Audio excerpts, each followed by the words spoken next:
Welcome to our channel. Today we how to verify input masking UX with Cleave.js step by step clearly.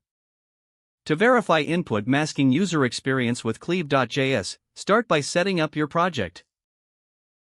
Create a new HTML file and include the Cleave.js library in your project. You can add the Cleave.js library via a CDN link in the head section of your HTML. Next, create a form in your HTML where you want to implement input masking. Inside your form, add an input field where users will enter their data. Make sure to include a label for accessibility and clarity. Now, identify the type of input you want to mask, such as a credit card number or phone number.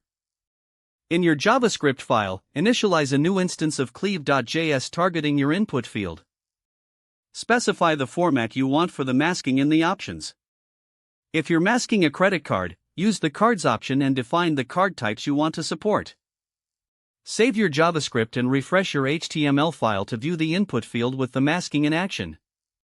Enter sample data into your input to test how Cleave.js applies the masking. Check if the input behaves as expected and adheres to the format you specified. Attempt to enter invalid data to verify that input validation works seamlessly. Take note of any user experience issues that arise during testing.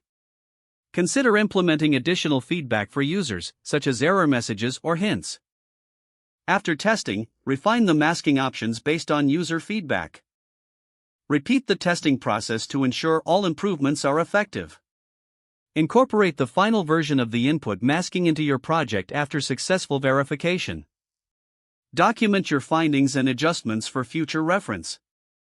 If the page does not load, refresh the browser or try again in a private or incognito window. Make sure you are using the correct email address, then retype it carefully to avoid small typos. If your password is not accepted, use the reset option and create a new strong password you can remember. Check your spam folder for verification or security emails, then complete any requested confirmation steps.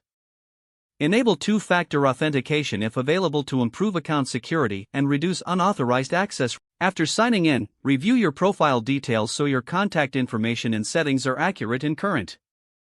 If you see an error message, note it down and try again after restarting your device and internet connection.